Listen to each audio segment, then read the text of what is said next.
Darlev draws for your lead. Katipunera moving up by the rail. Heaven Sent. Sant'Antoni is racing on the outside, followed by Formalan 3, and Botbo is running at the tail of the field. Katipunera now leads the field by 3/4 of a length. Heaven Sent down on the inside.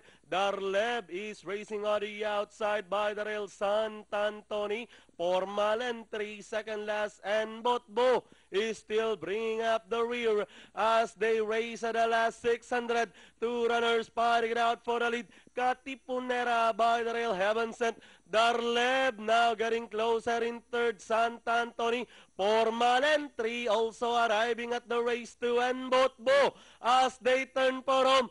Heaven Sent, the leader, followed now by Katipunera. Botbo sneaking in down on the inside. Sant'Antoni in between runners. Darlev is on the outside. And down the stretch, leading the finish line. 6 runners are fighting it out.